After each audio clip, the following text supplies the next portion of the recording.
नमस्कार बच्चों, हिंदी विद पुष्पा में आप सभी का स्वागत है। आज का टॉपिक है समास।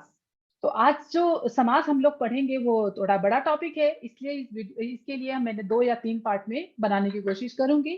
तो अगर आपको समास में महारत हासिल करनी होगी तो आपको सारे वीडियो जरूर देखने होंगे। महारत हासिल करनी है तो वीडियो जरूर कंप्लीट करने पड़ेंगे। तो आज का वीडियो पहला है, स्टार्ट करते हैं, चलिए। समास शब्द का अर्थ होता है संक्षिप्त करना, छोटा करना। ठीक है बच्चों। तो समास का जब हम पढ़ेंगे तो इसमें 3-4 शब्द जो आएंगे उसके अर्थ हमें पता होना चाहिए। ठीक है। तो अनेक शब्दों को छोटा करने का समास का जो डेफिनेशन क्या होगा, अनेक शब्दों को छोटा करने की प्रक्रिया को हम क्या कह सकते हैं, समास कहते हैं। तो और समास की प्रक्रिया द्वारा जो नए शब्द बनते हैं उसको हम क्या कहते हैं, समस्त पद। समास की प्रक्रिया के द्वारा जो नए शब्द बनता है, जैसे हमने एक शब्द लिया रसोई, रसोई घर। ठीक है, रसोई घर। तो अभी रसोई के लिए घर, रसोई के लिए घर, इसका हम विग्रह ऐसे करेंगे, रसोई के लिए घर। ठीक है बच्चों। तो ये जो रसोई घर है वो क्या हो जाएगा, आपका आपका समस्त पद। रसोई घर को हम क्या कहेंगे, समस्त पद। और इस ये जो समास की प्रक्रिया, इसको क्या कहेंगे हम, समास विग्रह। ठीक है बच्चों। इसको हम थोड़ा डेफिनेशन में भी पढ़ेंगे, लेकिन मैं आपको थोड़ा बता के जाना चाहती हूँ यहाँ से। तो इसको हम क्या, इस रसोई घर को हम क्या कहेंगे, समस्त पद। और रसोई के लिए घर को हम क्या कहेंगे, समास विग्रह। और जो समस्त पद को दो, समस्त पद में 2 पद होते हैं। ठीक है बच्चों, याद रखिए, समस्त पद में 2 पद होते हैं। जैसे एक रसोई और एक घर, 2 पद हो गए। ठीक है। तो अब रसोई को हम क्या कहते हैं, रसोई को क्या कहेंगे, प्रथम पद भी बोल सकते हैं, प्रथम पद। दूसरे वर्ड में हम पूर्व पद। ठीक है, पूर्व पद भी कह सकते हैं। और तीसरा पहला पद भी बोल सकते हैं।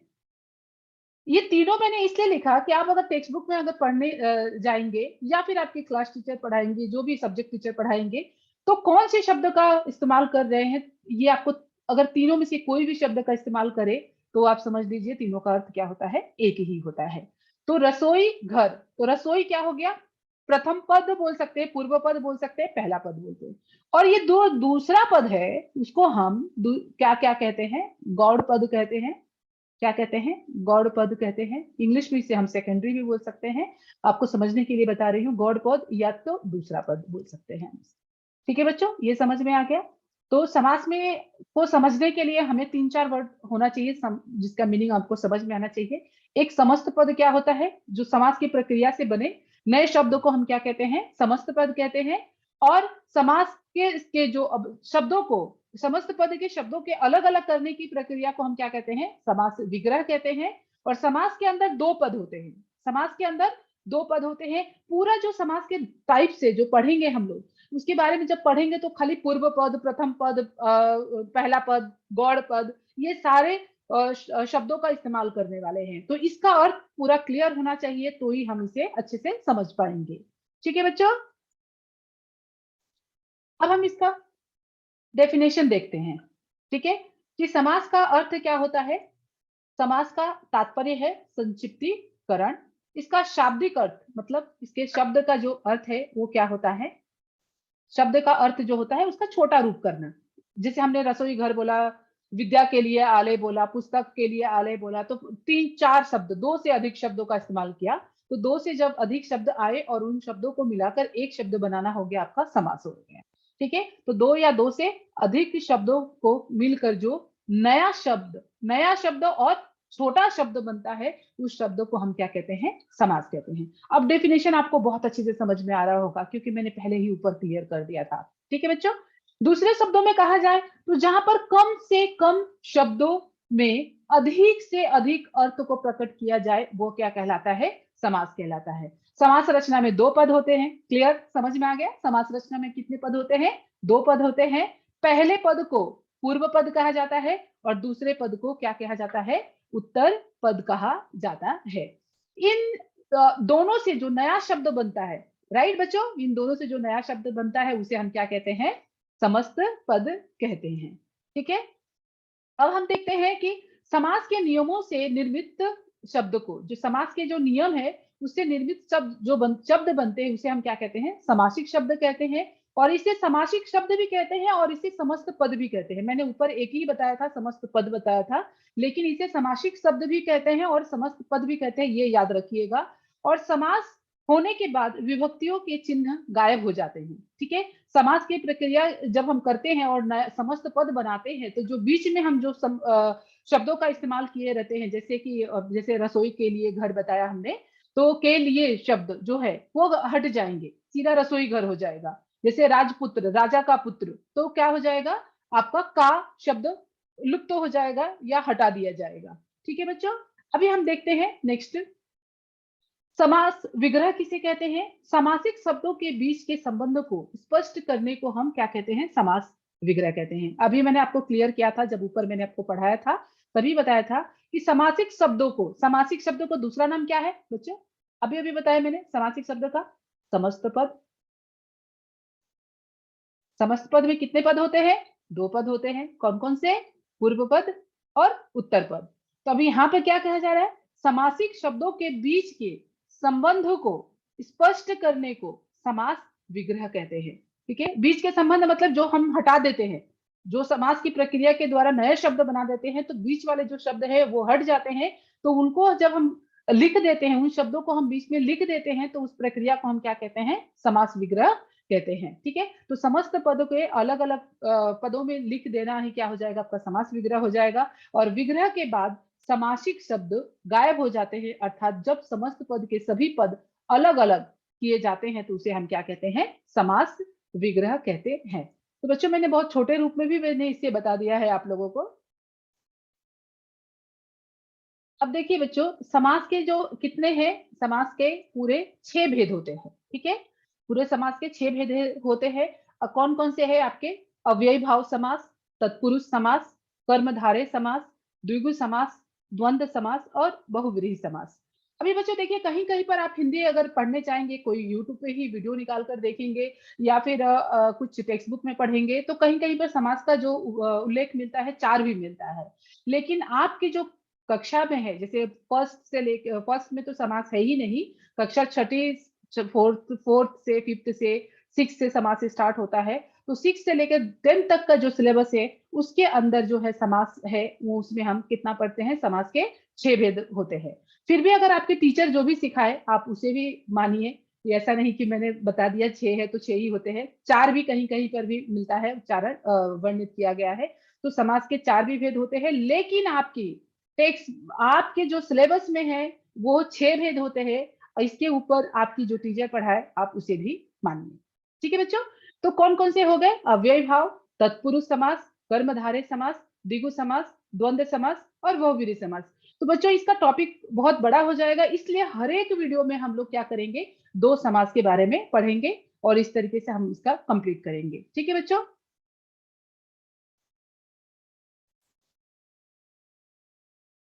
अभी अव्ययी भाव समास के बारे में पढ़ते हैं हम लोग। अव्ययी भाव जो समास है, अव्यय शब्द से बना है। और अभी हमने जितने वीडियो देखे हैं, जितने वीडियो पढ़े हैं, देखा है आपने, उसमें सब में क्या पढ़ा है कि अव्ययी, अव्यय का अर्थ क्या होता है, जिसमें परिवर्तन ना हो, जिन शब्दों में परिवर्तन ना हो, जिसपे लिंग वचन काल क्रिया का किसी का प्रभाव ना पड़े, वो सब क्या क्या कहते हैं, अव्ययी भाव, अव्यय कहते हैं। तो बच्चों, अभी जिस समस्त पद का पहला पद, अब पहला पद क्या है आपको पहले मैंने ऊपर एक्सप्लेन किया है, पहला पद क्या होता है, दूसरा पद क्या होता है। तो पहला पद अव्यय हो, जिससे समस्त पद भी अव्यय बन जाए, अव्यय बन जाए मतलब वो किसी भी वाक्य में किसी भी शब्द के साथ अगर वाक्य में प्रयोग किया जाएगा, तो वो उन शब्दों में कोई भी परिवर्तन नहीं होगा, वो एज इट इज ही रहेंगे। ठीक है बच्चों, तो जिस समस्त पद का पहला पद अव्यय हो या फिर उपसर्ग हो, उपसर्ग भी होते हैं, आ जन्मो, ठीक है, तो ये सारे क्या है, उपसर्ग है, हो, अर्थात जिस समस्त पद में कोई एक पद अव्यय हो या उपसर्ग हो और कोई दूसरा पद संज्ञा हो, उसे हम क्या कहते हैं, अव्यय भाव समास कहते हैं। इसे हम कुछ एग्जाम्पल के द्वारा देखेंगे। बच्चों, इसके अंदर एक और ऐड करना है आप लोगों ने, एक और चीज ऐड करना है, क्या क्या, कि ये कभी कभी 2 शब्द आते हैं एक साथ, जैसे घर घर, घर घर, बीच में योजक चिन्ह रहते हैं, दिन दिन, ठीक है, ये भी याद में रखिएगा, ध्यान में रखिएगा कि दिन दिन, घर घर, पल पल कविता में भी आता है, ठीक है, पल पल। तो जब एक ही शब्द की आवृत्ति हो और बीच में योजक चिन्ह हो, अभी देखिए द्वंद्व समास में जब हम पढ़ेंगे तो उसमें भी बीच में योजक चिन्ह रहेगा, लेकिन उसमें क्या रहेगा, एक बार वो पढ़ेंगे तो मैं क्लियर करूंगी, लेकिन मैं यहाँ पर भी क्लियर करके चली जाऊं। सुख और दुख मतलब अपोजिट वर्ड रहेंगे, ठीक है। सुख और दुख, दिन और रात, इस तरीके से शब्द रहेंगे। लेकिन अगर एक ही शब्द की आवृत्ति हो, आवृत्ति मतलब होता है बार बार आना, एक ही शब्द एक से अधिक बार आए और बीच में योजक चिन्ह का प्रयोग हो, तो आराम से आंख बंद करके विश्वास करिए वो अव्ययी भाव समास ही होगा, उसमें कोई अंतर नहीं आएगा, आराम से लिख सकते हैं आप। दूसरा, तो तीन चीजें मैंने बताई, क्या क्या चीज, एक तो उपसर्ग होना चाहिए, पहला पद उपसर्ग होना चाहिए, दूसरा क्या होना चाहिए, या तो अव्यय होना चाहिए। जैसे ज्यादातर इसमें कौन कौन से शब्द होते हैं, अगर आप कुछ लिख के याद भी कर लो, यथा होगा, प्रति होगा, ठीक है, सॉरी प्रति, ठीक है, यथा, प्रति, आ, घर घर का भी एग्जाम्पल इसमें दिया हुआ है, और प्र, ठीक है। तो इस तरीके के जो भी वर्ड है जो आ रहे हैं, ज्यादातर क्या हो जाएंगे, वो आपके अव्ययी भाव समासी हो जाएंगे। जैसे अब देखते हैं अब इसका विग्रह कैसे होता है, शक्ति के अनुसार। अब ये बताइए, ये जो है, ये सारे जो हम पढ़ रहे हैं, इनको हम क्या कहेंगे, यहां से लेके यहां तक ये सारे चीजों को समस्त पद कहेंगे, समस्त पद। और ये कौन से समास में आ रहे हैं, देखो समास में तीन ही चीज होता है, एक आता है आपका समास के भेद, समास के भेद, समस्त पद, एक ये हो गया, ये दूसरा आपका समस्त पद हो गया, और तीसरा हो गया समास विग्रह, ठीक है, समास विग्रह। बोलो कि आप लोग ऊपर नीचे मैंने लिखा है, ठीक है, समास विग्रह। तो ये तीन चीजें होंगे एग्जाम के अंदर, तीनों में से कोई एक चीज दिया रहेगा, कोई भी, या तो समास विग्रह दिया रहेगा, आपको समस्त पद लिखकर उसके भेद बताने रहेंगे। तो अभी क्या हो जाएगा, ये हाफ हाफ मार्क्स के लिए रहता है, ये हाफ मार्क्स के लिए रहता है, ये हाफ मार्क्स के लिए, और ये दो अभी हाफ हाफ मार्क्स में आएंगे दोनों में से। अगर आपने समस्त पद लिख दिया और समास के भेद नहीं लिखे, तो क्या हो जाएगा, हाफ मार्क्स कट हो जाएंगे। इसलिए तीनों चीजों को बहुत अच्छे तरीके से पढ़ना बहुत ही जरूरी है, आपको आवश्यक है, ठीक है। तो समास के भेद, समास विग्रह और समस्त पद, तो इन सब को हम क्या कहते हैं, समस्त पद कहते हैं। ये जो लिखा हुआ ये सारे क्या है, आपके समास विग्रह है, ये सारे क्या है, आपके समास विग्रह है। और ये इसका टाइप, ये किसके बारे में हम पढ़ रहे हैं, ये हो गया अव्यय भाव समास के बारे में पढ़ रहे हैं। तो ये क्या हो जाएगा आपके, इस तरीके से तीन हो गए, ठीक है। अब देखिए, अभी यथाशक्ति, तो शक्ति के अनुसार, अभी हम आगे जाएंगे तो और भी बहुत कंफ्यूजन होने वाला है बच्चों की, कि यहाँ पर के आ रहा है, ठीक है। तो हम तत्पुरुष समास जब पढ़ेंगे तब उसमें भी के आएगा, तो आप कंफ्यूजन नहीं करना है, क्योंकि अव्यय भाव समास में पहला पद क्या होता है, प्रधान होता है, पहला पद अव्यय होता है, ठीक है, ठीक है, और दूसरा पद संज्ञा होता है। ये ध्यान में रखना, जो भी नियम है इसके ध्यान में रखने हैं।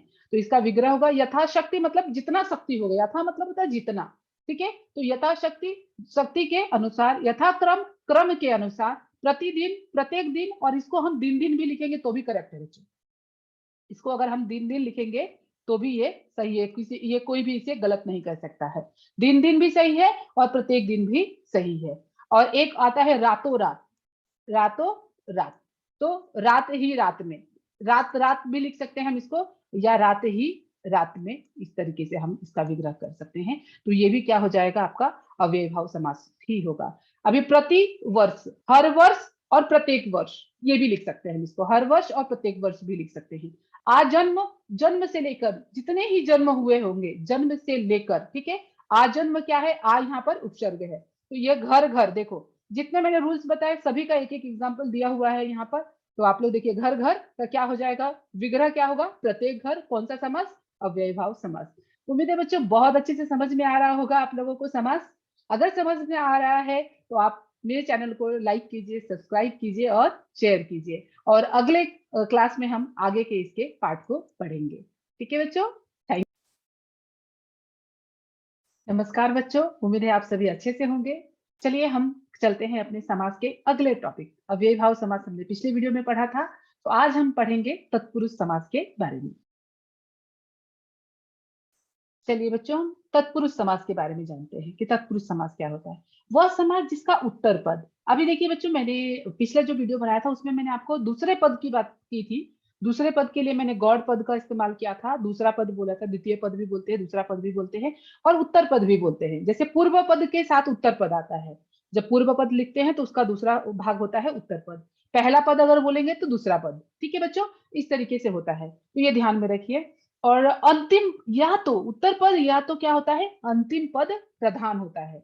हमेशा याद रखिए समास में दो पद होते हैं और इन दोनों पदों के ही आधार पर ही क्या किए गए हैं, पूरे समास के प्रकार है। तो इसलिए याद रखो हमेशा, किसी में उत्तर पद प्रधान होगा, किसी में प्रथम पद पूर्व पद प्रधान होगा, तो ये ध्यान में रखिए। तो सेकंड नंबर तत्पुरुष समास, तत्पुरुष समास में क्या रहता है, उत्तर पद प्रधान होता है, और अर्थात प्रथम पद गौड़ हो, गौड़ है मतलब सेकेंडरी हो, मतलब उसका इंपॉर्टेंस ज्यादा नहीं रहता, द्वितीय पद पर ज्यादा बल दिया जाता है। बल मतलब जोर से प्रयास नहीं, उसे दबाया नहीं जाता है। हिंदी में शब्दों में ज्यादा जोर देकर कहना वो क्या होता है, मुझे भी जाना है। तो भी का प्रयोग करने से क्या हो गया, उस वाक्य में हम क्या कर रहे हैं, भी शब्द क्या कर रहा है, बल दे रहा है, उसे हम बल देना कहते हैं। दबाना को बल देना नहीं, शब्द को इस तरीके से हम बल देना कहते हैं। कभी कभी मैं आंख बंद करके 100% भरोसा करो सही होगा, तो आंख बंद कर लोगे तो पेपर में लिखोगे कैसे, ये सब कंफ्यूज मत करना। ये कहावतें हैं जो कि बीच बीच में इस्तेमाल करती हूँ, लेकिन आप ये मत कर लेना मैम ने बोला आंख बंद कर लो तो सचमुच आंख बंद कर लो। ठीक है बच्चों, तो उत्तर पद की प्रधानता हो। और तत्पुरुष समास के उपभेद, अब उपभेद भाई ये क्या है, उपभेद, उपभेद मतलब तत्पुरुष के भेद के भी भेद होते हैं, तत्पुरुष के 6 भेद होते हैं, वो सारे को क्या बोल रहे हैं हम, तत्पुरुष के उपभेद। जैसे समास के भेद क्या हो गए, तत्पुरुष, और तत्पुरुष के भेद हो गए आपके उपभेद। तो समास के भेद के तत्पुरुष समास के भी भेद होते हैं, वो भी हम पढ़ेंगे। तो पूर्व पद में लगे हुए कारक चिन्ह, तो बच्चों अगर कारक के बारे में वीडियो नहीं देखा होगा तो पहले आप कारक वाले वीडियो जरूर देखिए, तभी आपको तत्पुरुष समास अच्छे से समझ में आएगा। कारक का वीडियो पहले मैंने सोचा था समास का वीडियो पहले बनाऊं, लेकिन मैंने कारक का पहले बनाया क्योंकि मुझे मालूम था तत्पुरुष समास पढ़ाने के लिए मुझे कारक चिन्हों का मदद लेना ही पड़ेगा, इसलिए मैंने कारक के वीडियो बनाए हैं। अगर डिस्क्रिप्शन बॉक्स में कारक का लिंक दिया हुआ है, अगर आपने वो नहीं देखा है तो जरूर देख लीजिए। ठीक है, तो कारक चिन्हों के नाम से किए जाते हैं। तो जो तत्पुरुष समास है उसके उपभेद है, जो टाइप्स है, वो किसके नाम से किए गए हैं, कारक चिन्हों के नाम से किए जाते हैं। इसमें समास करते समय मध्य विभक्ति का लोप, मध्य विभक्ति का लोप तो आपने हमने स्टार्टिंग में ही पढ़ा कि समास का प्रकार में क्या होता है, 3 चीजें होंगी, 3 3 3 3 कैसे कैसे लिखेंगे हम, एक समस्त पद, बार बार रिपीट कर रही हूँ बच्चों, घबराइए नहीं, और ये समस्त पद, समास विग्रह,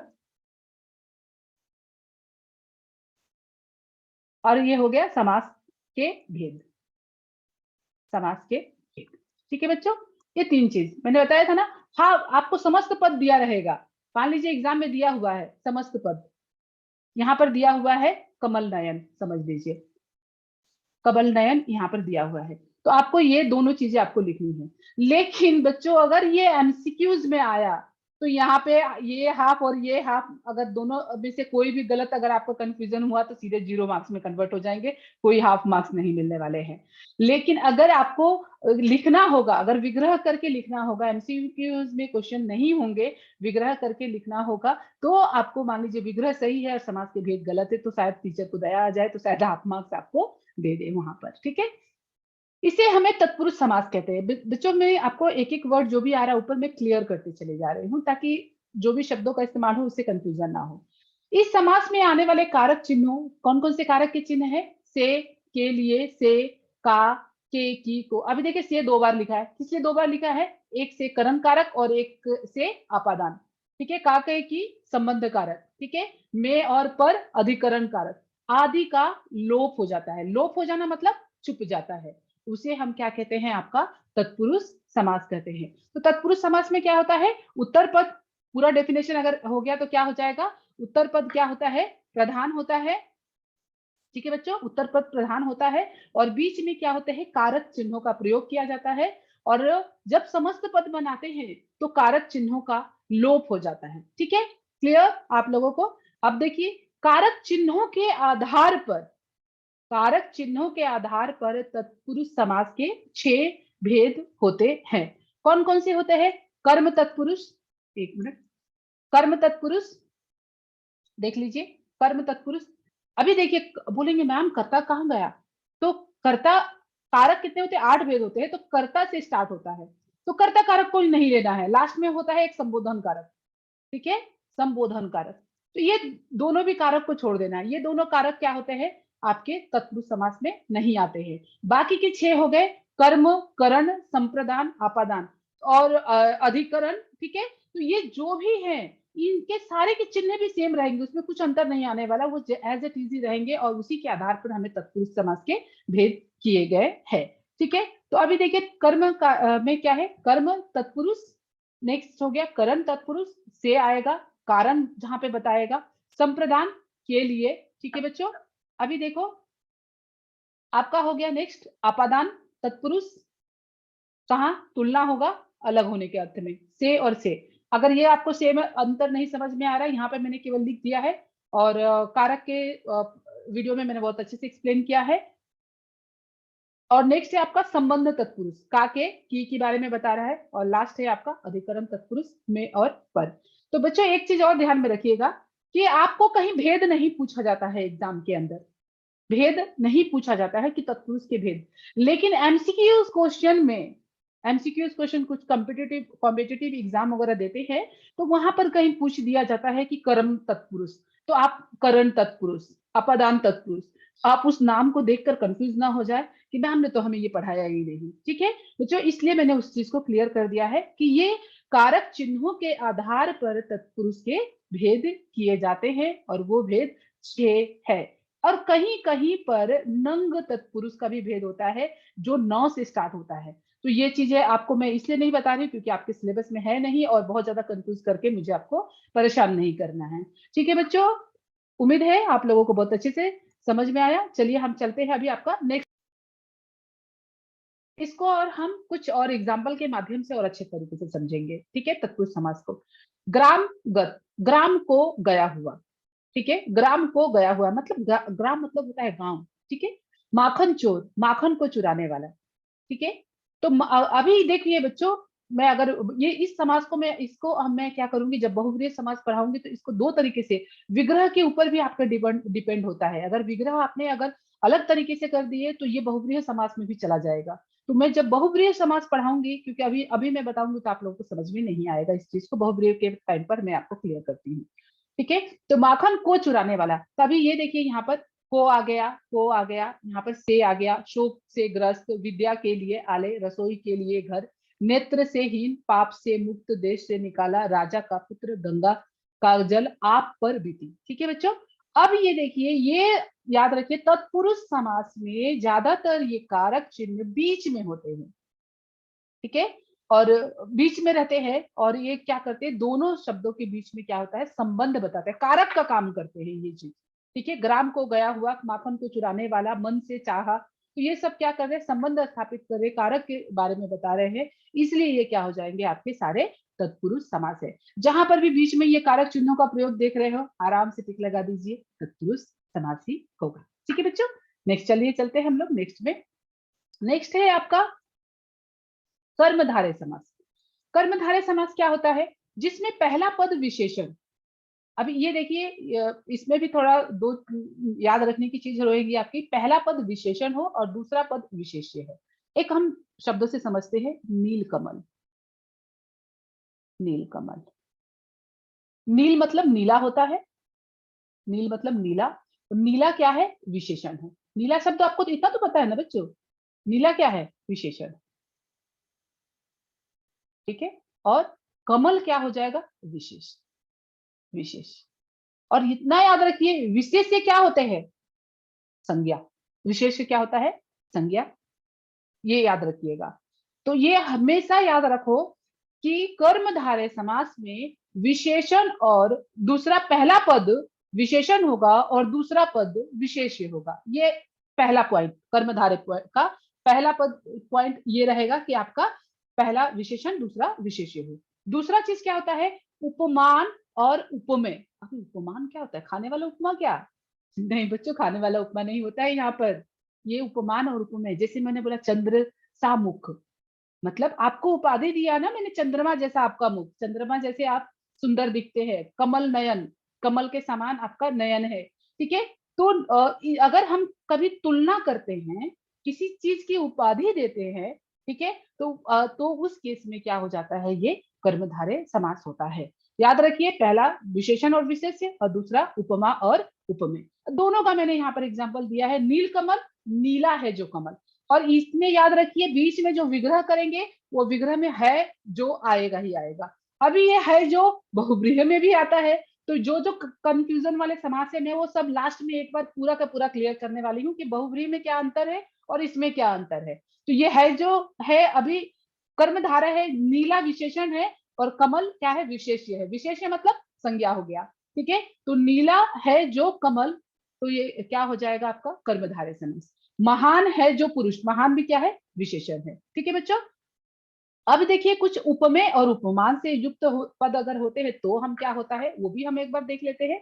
उपमेय और उपमा होता है तो यदि किसी समस्त पद में उपमान और उपमेय का योग हो रहा हो तो ऐसे समासिक पद का समास विग्रह करते समय उपमान और उपमेय के मध्य, अभी यहाँ पर देखिए, यहाँ पर हमने के समान है जो के लिए प्रयोग किया।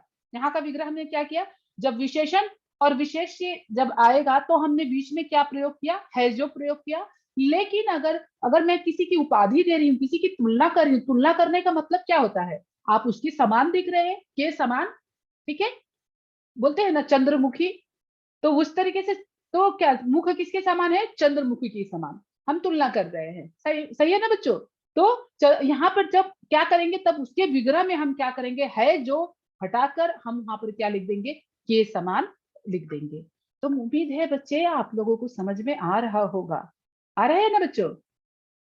कमेंट में लिखकर बताइए कि कैसा लग रहा है आपको, समाज समझ में आया है कि नहीं आया है। नहीं आया तो भी बताइएगा, कोई बात नहीं है। नहीं आया अगर होगा तो फिर से कोशिश की जाएगी, कोशिश करने वालों की कभी हार नहीं होती, ठीक है। अब कर्मधारय के कुछ समास के उदाहरण देखते हैं। चरण कमल, अभी मैंने आपको बताया ये क्या है, यहाँ पर उपमा और उपमेय आ रहा है। तो जब तुलना के समान आ जाएगा अर्थात उपमा और उपमेय, क्योंकि कंफ्यूज नहीं करना है, के आपको कारक चिन्ह भी होता है लेकिन यहाँ पे समान भी है, ठीक है, तुलना की जा रही है। चरण कमल, तो चरण कमल, कमल के समान। अब बच्चे क्या करते हैं, चरण के समान कमल, अरे भैया चरण की, चरण मतलब होता है पैर, पैर के समान हो सकता है क्या कमल, नहीं होता है, ठीक है। तो उपाधि का देते समय भी किसके समान क्या लिखना है वो भी ध्यान में रखिए। तो कमल के समान चरण। घन श्याम, घन के समान है जो श्याम, ठीक है, घन के समान है जो श्याम। अगर मैंने कहा है जो श्याम में अगर मैंने यहाँ पे लिख दिया कृष्ण, कृष्ण, तो ये क्या हो जाएगा, बहुब्रीहि समास में चल जाएगा, ठीक है। लेकिन घन के समान है जो, घन के समान मतलब जो क्या होते हैं, सांवले है, बादल के जैसे है कलर उनका, घन के समान है जो श्याम, श्याम अर्थात श्याम का सांवला कलर के लिए हम श्री कृष्ण भगवान के लिए प्रयोग करते हैं। तो वहां पर हम क्या हो जाता है, कर्मधारय समास हो जाता है। श्याम सुंदर, श्याम, श्याम है जो सुंदर, अभी है जो का प्रयोग किया गया है जो, यहाँ पे श्याम जो सुंदर है ये गलत है, थोड़ा लिख दिया, जब टाइपिंग में कभी कभी गलती हो जाती है, टीचर लोगों से भी गलतियां होती है बच्चों, ऐसा नहीं है कि नहीं टीचर गलती करते हैं। नीलकंठ, नीलकंठ मैंने पहले बताया, नीला है जो कंठ, ठीक है। महापुरुष, महान है जो पुरुष, है जो का देखो, नर में सिंह के समान, के समान।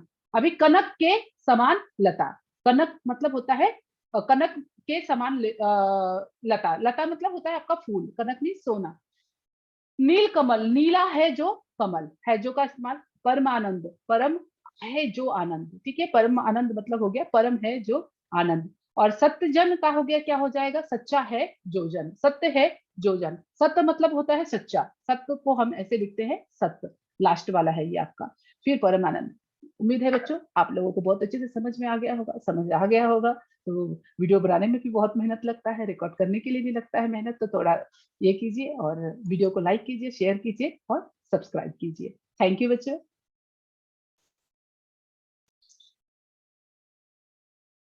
नमस्कार बच्चों, उम्मीद है आप सभी अच्छे से होंगे। ये समाज का हमारा तीसरा वीडियो है, ठीक है। तो समाज, अगर आप मेरे ये वीडियो पहली बार अगर आप देख रहे होंगे तो पार्ट 1 और पार्ट 2 भी जरूर देख लीजिए, आपको समाज अगर अच्छे से समझना है तो। हमने पहले पार्ट में आपका समास का डेफिनेशन, अव्ययभाव समास, और दूसरे पार्ट में हमने तत्पुरुष समास और कर्मधारय समास पढ़ लिया है। तो आज हम आगे का पार्ट पढ़ते हैं। ठीक है बच्चों, स्टार्ट करते हैं। बच्चों देखिए, एक मिनट।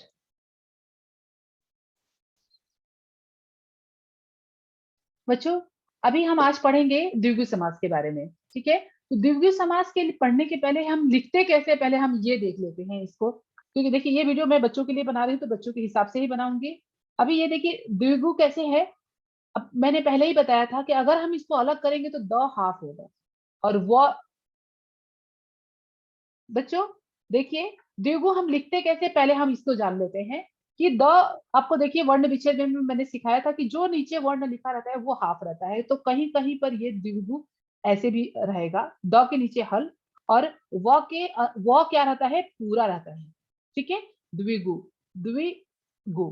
ठीक है, इस तरीके से इसको वर्ण विच्छेद करेंगे तो द के नीचे हल आएगा, फिर व आएगा, फिर ई आएगा। ठीक है बच्चों, ई आएगा।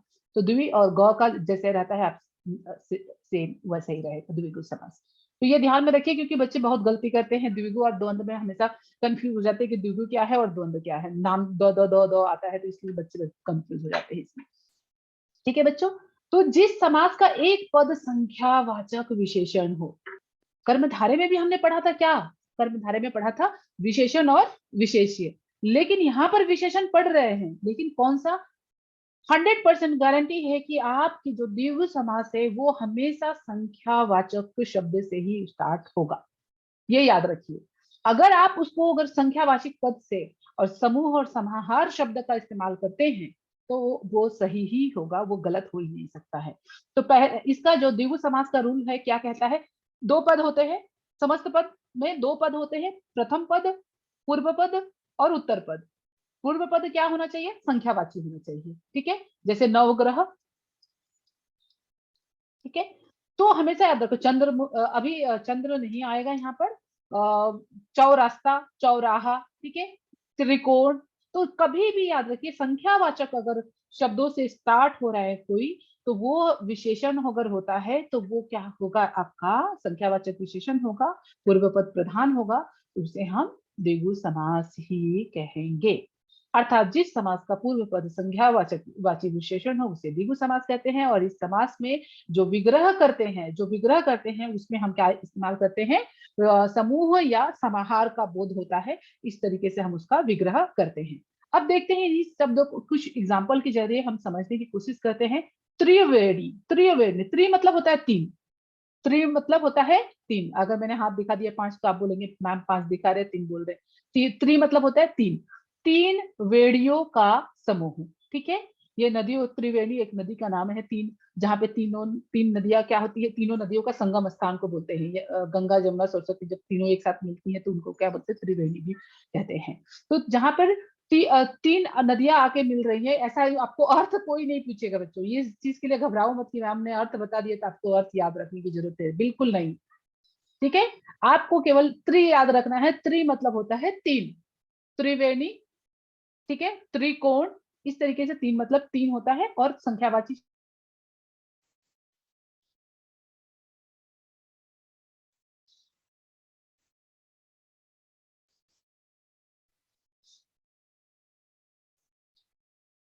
ठीक है बच्चों, तो किससे स्टार्ट होता है, वो संख्यावाची शब्दों से स्टार्ट होता है। पंचतंत्र मतलब होता है पांच तंत्र। ठीक है, पंचतंत्र मतलब होता है पांच तंत्रों का समूह। ठीक है, अब देखिए अभी यहाँ पर एक चीज और ध्यान में रखने की चीज है, ध्यान में रखने की बात है, क्या रखना है वो भी मैं आपको बताती हूँ कि अभी तीन वेड़ी नहीं लिखेंगे। ठीक है, ये बहुवचन में हो जाएगा, क्योंकि एक जब रहता है तो हम बहुवचन का प्रयोग नहीं करते हैं, लेकिन अगर एक से अधिक हो तो हम क्या करते हैं, वहां पे बहुवचन लगाते हैं, इसलिए तीन वेड़िया हो जाएगी। एक से अधिक हो गया तो तीन हो गए, तो इसलिए हमने वेड़िया कर दिया। और यहाँ पर पांच तंत्रों, अब एक तंत्र होगा तो तंत्र लिखेंगे, लेकिन अगर पांच है तो पांच तंत्रों का समूह। तो विग्रह में भी कंफ्यूज करते हैं बच्चे, इसलिए ध्यान में रखो, इसको पांच तंत्रों का समूह होगा। फिर तीन लोकों का, तीन लोक नहीं होगा, तीन त्रिलोक मतलब तीन लोक। ठीक है, तीन लोक मीन्स स्वर्ग, पाताल, नरक की बोलते हैं ना, तीन लोकों का समूह, समाहार। और दो चीजें याद रखो, विग्रह में हम बहुवचन का प्रयोग करेंगे कहीं का, और समाहार और समूह, दोनों का अर्थ एक ही होता है। आप समूह लिखिए चाहे समाहार लिखिए, दोनों का शब्द एक ही होता है। अब शताब्दी, शताब्दी मतलब होता है 100 वर्षों की, जो 100 अब्दों का समूह होता है उसको हम क्या कहते हैं, शताब्दी कहते हैं। तो ये 100 अब्दों, अब्दों मतलब होता है वर्षों, 100 वर्षों का समूह। ठीक है बच्चों, आया समझ में आप लोगों को? उम्मीद है आप लोगों को अच्छे से समझ में। नेक्स्ट है हमारा द्वंद्व समास। अभी द्वंद्व समास में क्या है, अभी वैसे जैसे मैंने द्विगु का विग्रह करके बताया था, द्वंद्व में दोनों के द्वंद्व, द के नीचे हल और व पूरा, इसको भी लिख के बताऊं क्या बच्चों? द के नीचे हल, ये बोलेंगे मैम क्या क्या सिखा रहे हैं, बहुत मुश्किल हो जाएगा, है ना। द्वंद्व, ठीक है, मतलब वह नीचे है मतलब वो पूरा होता है। इस समास में दोनों पद ही प्रधान होते हैं। इसको मैंने कहा एग्जाम्पल दिया था आपको, अव्यय भाव समास के लिए क्या बताया था। अब बीच में योजक चिन्ह होगा, कंफर्म है बीच में योजक चिन्ह होगा ही तभी द्वंद्व समास होता है, ठीक है। और दोनों शब्द ज्यादातर होता है अपोजिट वर्ड यूज किया जाता है, विलोम शब्द रहते हैं, एक दूसरे के विलोम होते हैं, ठीक है। और द्वंद्व समास के समस्त पद में योजक चिन्ह मतलब ये हाइफन, ठीक है, और दोनों का विलोम शब्द का प्रयोग किया जाता है। और इसके विग्रह अगर होता है तो विग्रह में और, अथवा, या, एवं का प्रयोग होता है। मैक्सिमम 90% जो होता है वो और का प्रयोग रहता है, और बाकी समय में कहीं कहीं पर दिन अथवा का भी कहीं कहीं पर भी प्रयोग होता है, कहीं कहीं पर या का सुख या दुख भी लिख सकते हैं, सुख और दुख भी लिख सकते हैं। अथवा का भी कहीं कहीं प्रयोग होता है, या का भी, एवं का भी कहीं कहीं प्रयोग होता है, ठीक है। तो ये इससे अलावा और कुछ नहीं होता है, इतना निश्चिंत रहिए, इससे अलावा और कुछ नहीं होता। इसके विग्रह के लिए क्या क्या रूल बताया मैंने, एक, पहला योजक चिन्ह होगा ही होगा, दूसरा आपका विलोम, एक दूसरे के विलोम होंगे, तीसरा इसके विग्रह में और, या, अथवा, एवं का प्रयोग होगा। क्लियर बच्चों, एकदम कंफ्यूज नहीं करेंगे, बिल्कुल नहीं करेंगे आप लोग, ठीक है। कभी उसे द्वंद्व समास कहते हैं, जैसे जलवायु, तो ये मैंने गलती की, जलवायु को भी जल और वायु, ठीक है, जल और वायु, बीच में योजक चिन्ह रहेगा, जल और या वायु हो गया, वायु मतलब हवा हो गया। अपना पराया, अपना या पराया, अपना और पराया, ये भी लिख सकते हैं।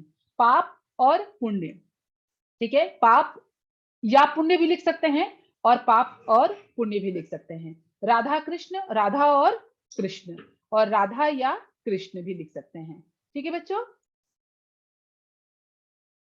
बच्चों उम्मीद है आप लोगों को बहुत अच्छे से समझ में आ रहा होगा सारा।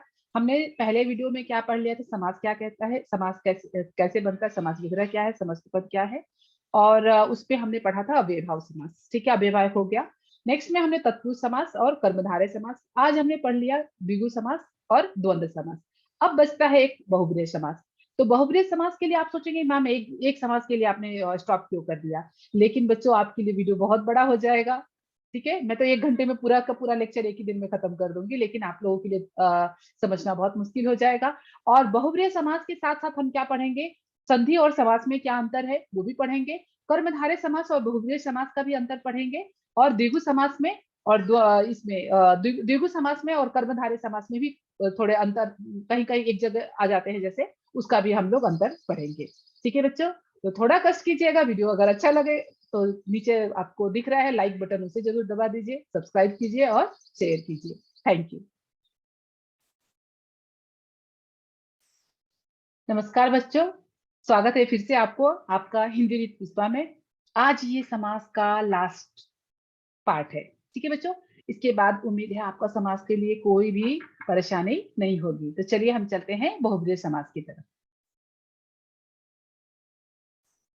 ठीक है बच्चों। जैसा सबका मैंने स्पेलिंग को ध्यान में रखा है, वर्तनी बहुत अशुद्धियां करते हैं बच्चे, इसलिए इसका भी ध्यान में रखिए। बहुव्रीहि होता है, व होता है, बहुत जगह वेबसाइट पे भी देखेंगे या फिर टेक्स्ट बुक में भी कहीं कहीं पर व मिलता है, लेकिन व नहीं होता है, ये व होता है, व, ठीक है। तो बहुव्रीहि, ठीक है, इस तरीके से समास होता है बहुव्रीहि समास। व के नीचे र है तो जाहिर सी बात है र पूरा होगा और व आधा होगा, ये नियम याद रखिए। फिर नेक्स्ट है आपका बहुव्रीहि समास होता क्या है। समास में कोई भी पद, इस समास में देखिए, जब समास में 2 पद होते हैं, स्टार्टिंग से पढ़ते आए हैं, समस्त पद में 2 पद होते हैं, पूर्व पद उत्तर पद बोल सकते हैं, या तो पहला पद दूसरा पद बोल सकते हैं। ठीक है, तो समास, इस समास में, बहुव्रीहि समास में कोई भी पद प्रधान नहीं होता है। बहुव्रीहि समास में क्या होता है, कोई भी पद प्रधान नहीं होता है। ये दोनों पद से मिलकर जो एक पद बनता है वो क्या करता है, किसी तृतीय पद को संकेत करता है। किसको करता है, किसी तृतीय, मतलब किसी तीसरे पद की ओर संकेत करता है। जैसे बोल दिया जाए गजानन, तो गजानन गज प्लस आनन बनता है, लेकिन गज के समान आनन है जिसका, किसको बोलते हैं आपको पता है क्या? गजानन किसको बोलते हैं?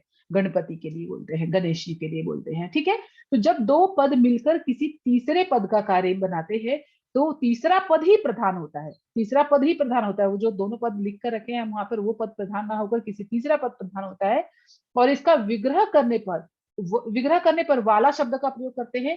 जैसे मुरली बजाने वाला, मुरलीधर, वहां पे देखा था एक बार हमने, वहां आपके तत्पुरुष समास में भी पढ़ा है। तो मैंने कहा क्या था कि बहुव्रीहि समास पढ़ेंगे तो मैं बताऊंगी वहां पर। तो अगर मुरली को धारण करने वाला, अगर वाला शब्द का इस्तेमाल किया हुआ है तो क्या हो जाएगा, वो बहुव्रीहि समास में आ जाएगा। ठीक है बच्चों, और है जो का भी इस्तेमाल कर्मधारय में भी होता है, बहुव्रीहि में भी होता है, ये ध्यान में रखिए। लेकिन बहुव्रीहि समास में है जो होता है वो अंत में आता है, और कर्मधारय समास में वो बीच में आता है, ये ध्यान में रखिए। या और जिसका, जिसकी, जिसके, मैक्सिमम हम जिसका, जिसके, जिसकी वर्ड का ही इस्तेमाल करते हैं, मैक्सिमम। ये हम बहुत कम, 10% समझ लो है जो, ये है जो 10% वाला का हम इस्तेमाल करते हैं, तो मैक्सिमम हम जिसका, जिसकी और जिसके का ही शब्दों का इस्तेमाल करते हैं। ज्यादातर देखेंगे तो ये जो देवताओं के नाम, चतुर्भुज, ठीक है, त्रिनेत्र, नीलकंठ, इस तरीके से ज्यादातर मैक्सिमम उन्हीं सब के लिए। वीणा पानी, वीणा है पानी में जिसके, कौन है? सरस्वती। ठीक है, तो वीणा है पानी में जिसके, इस तरीके से मतलब जो भी ज्यादातर देवी देवताओं के भी नाम इसमें आते हैं जो तृतीय पद को संकेत करते हैं। ठीक है बच्चों, समझ में आया आप लोगों को?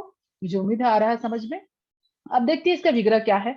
विग्रह करने में हमने क्या बोला गया है, लास्ट में जिसका, जिसकी, जिसके शब्द आने चाहिए, या फिर वाला होने चाहिए, या तो लास्ट में होना चाहिए है जो, बीच में नहीं होना चाहिए। बीच में होंगे है जो अगर बीच में होगा तो वो क्या हो जाएगा आपका, कर्मधारय में हो जाएगा। और अगर वाला होता है तो वो तत्पुरुष में चला जाता है। तो ये ध्यान में रखिएगा, लास्ट में होने चाहिए।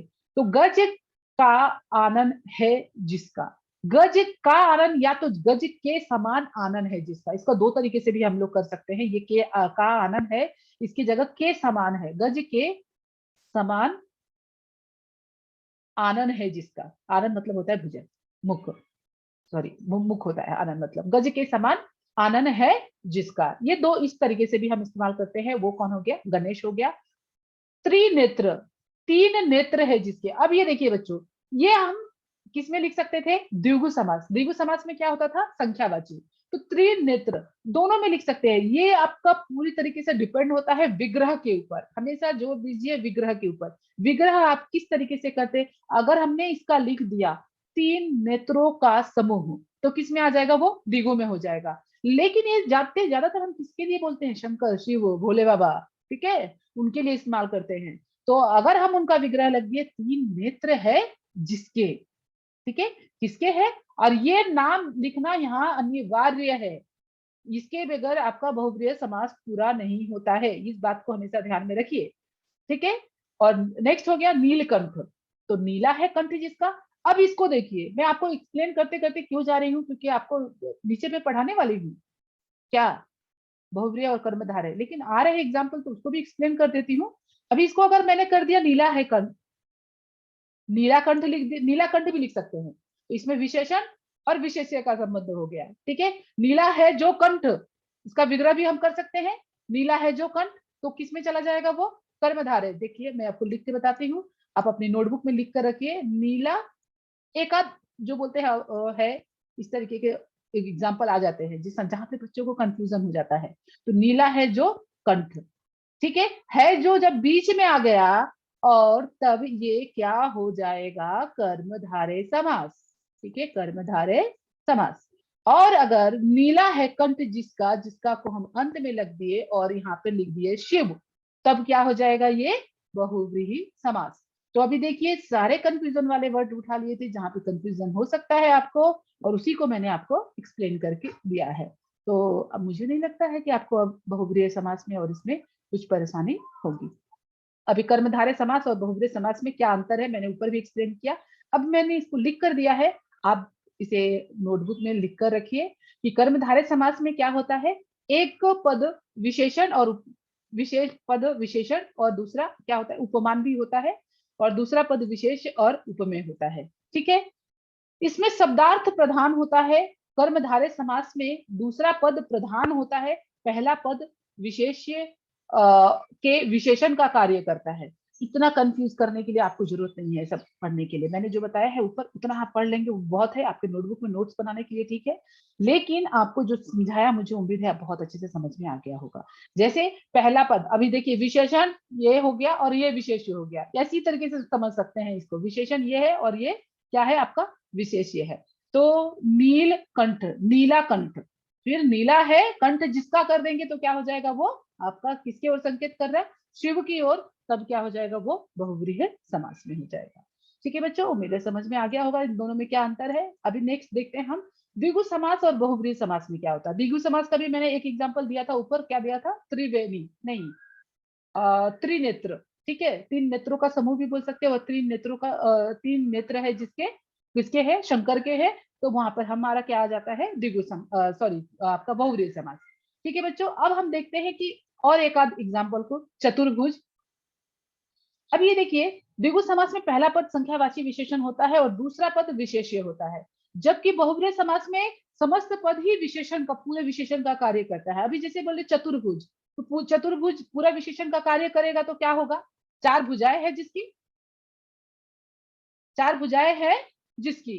ठीक है बच्चों, तो चार भुजाएं किसकी है, विष्णु, यहाँ पे मैंने लिखा नहीं है, चतुर्भुज, तो अगर चार भुजाएं हैं जिसकी, अगर ये जिसकी देखो, अगर जिसकी शब्द आया, अगर यहाँ पर ब्रैकेट में हमने विष्णु लिख दिया तो क्या हो जाएगा आपका, ये बहुव्रीहि समास, बहुव्रीहि समास।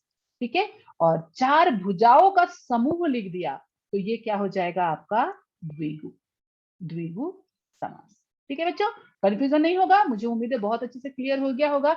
आप देखिए अगर ये समास का वीडियो पूरा कंप्लीट देख लेते हैं, जो आपको 4 पार्ट में ये वीडियो मिला है, कंप्लीट अगर देखते हैं तो यकीन मानिए आपको कैसा भी प्रश्न आने दीजिए, आपको कभी भी मिस्टेक नहीं हो सकता है, और आपके जितने भी मार्क्स के क्वेश्चन आने दीजिए आप 100% करके सही करके आएंगे। अगर आपको इसके बाद कोई भी एग्जाम में देखिए और अगर आपके मार्क्स नहीं आते तो मुझे जरूर कंप्लेन कीजिए, मैम आपने सिखाया था लेकिन मेरा तो गलत हो गया। लेकिन इसके लिए आपको पढ़ना जरूर पड़ेगा। आप सोचेंगे कि बिना पढ़े हो जाए, ऐसा नहीं होता भाई, जादू की छड़ी थोड़ी ना है बिना पढ़े आ जाएगा। ठीक है, नेक्स्ट है द्विगु और कर्मधारय समास में क्या अंतर है। अभी द्विगु समास में द्विगु का पहला हमेशा याद रखिए संख्यावाची विशेषण होता है और दूसरा पद गिनती बताता है कि कितने हैं, त्रिनेत्र कितने नेत्र है, तीन नेत्र है। ठीक है, जबकि कर्मधारय का पहला पद क्या होता है, विशेषण होता है, और दूसरा पद विशेष्य। विशेष्य मतलब क्या होता है, संख्या, ये संज्ञा या सर्वनाम, यही होगा ना।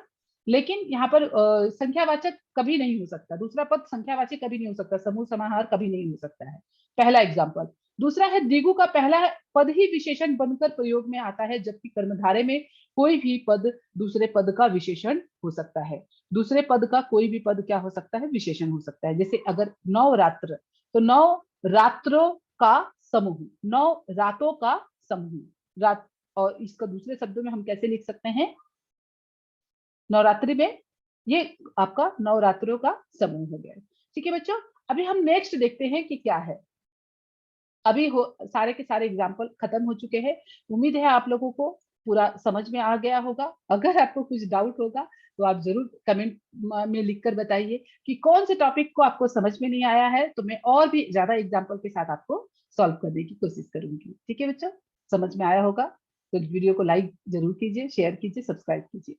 Thank you.